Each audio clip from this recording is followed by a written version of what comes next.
Bonjour et bienvenue dans cette vidéo de Récif Captif où je suis toujours encore à la SAS de Colmar, donc la bourse aquariophile, et il y a de la terrariophilie.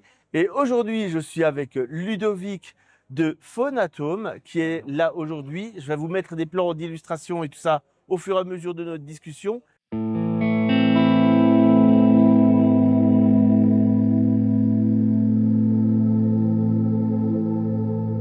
Bonjour. Est-ce que tu peux présenter un petit peu ce que tu fais sur ta chaîne et ce que tu partages? Oui, déjà, bonjour à tous. Donc, moi, c'est Ludovic de Faunatome. Donc, tout simplement, j'ai une chaîne où je partage ma passion avec les animaux. Donc, à la base, c'est une chaîne où je partage vraiment plein de choses. C'est-à-dire que des fois, je faisais vraiment des zooms sur des animaux que j'aimais beaucoup. Par exemple, j'ai fait des petits zooms sur Tortues des Galapagos, tout ça. Vraiment de la vulgarisation. Et après, ça a dévié beaucoup sur mes passions, donc la terrariophilie et ensuite l'aquariophilie. Donc je partage un petit peu de tout. J'ai un petit peu de varans, du gecko. Je suis beaucoup dans le monde des insectes aussi, quelques colonies de fourmis. Et après, j'essaye toujours de montrer un petit peu ce que je fais, essayer d'avoir un petit peu de pédagogie avec les gens qui ne me connaissent pas ou qui connaissent pas les espèces surtout. Et voilà, moi j'aime énormément me déplacer sur des événements comme ici. Avoir des stands un peu plus pédagogiques.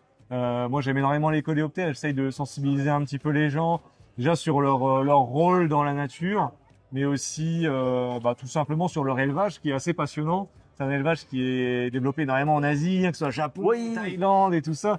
Ils ont vraiment des coléoptères incroyables. En Europe, c'est un peu plus timide, ça commence tout doucement. Je prêche la parole des coléoptères un petit peu partout. Voilà, j'ai eu l'occasion d'aller faire de la sensibilisation sur les fourmis dans des musées. Des fois, je fais quelques conférences pour des associations sur des thèmes qui me tiennent à cœur, les fourmis, coléoptères, encore une fois. Voilà, moi, je suis vraiment dans une optique de partage, tout simplement. Je pense un petit peu comme toi au final. Oui, c'est ça. Et puis, moi, ce que j'aime bien dans ce partage-là aussi, c'est souvent les gens qui font de l'aquario, ils ont un petit terrarium. Alors, moi, c'est pas le cas, mais beaucoup de passionnés ont un petit terrarium où ils vont, ou bien ils vont avoir un petit bac avec des blattes, avec des fourmis. C'est d'autres animaux, d'autres choses très intéressantes à voir. Et souvent, c'est le tout petit. Le tout petit animal. Et le récifal, c'est souvent ça. On va chercher le polype. Et dans la terrario, souvent, les tout petits animaux, c'est super intéressant parce que oui, on connaît la terrario avec le gros serpent. Etc. Ça c'est la terrario qui fait le plus rêver, quoi. Mais c'est vrai qu'il y a derrière, il y a tous les insectes, même plutôt invertébrés, parce qu'au final, les cloportes, c'est pas du tout des insectes, c'est des crustacés. Mais voilà, c'est vrai que par exemple, même les fourmis, c'est du domaine du très petit, mais ce qui est intéressant, c'est l'organisation sociale. Pareil, comme tu le disais, l'aquariophilie, la terrariophilie, c'est des passions qui sont très connectées. C'est-à-dire que le matériel est souvent partagé. Exactement, les chauffages, etc. Rien que le principe d'un paludarium, au final, un paludarium, il y a une grosse partie aquatique, c'est clairement de la terrario plus de l'aquario mélangé.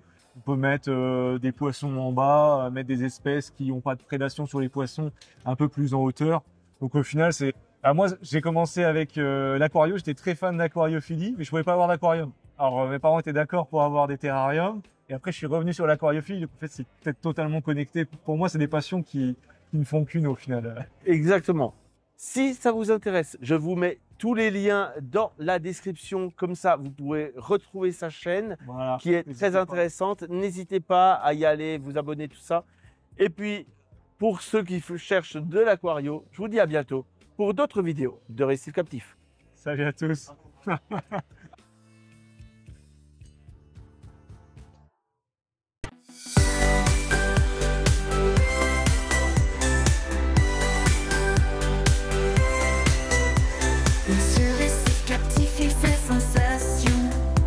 Avec ses vidéos, il fait l'animation. Ses aventures marines, on ne peut s'ennuyer. Dans l'océan profond, c'est la réalité.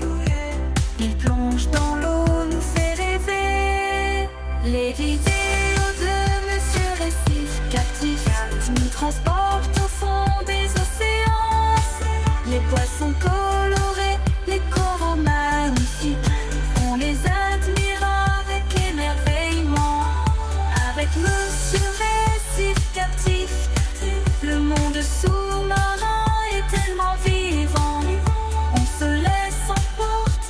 cette magie.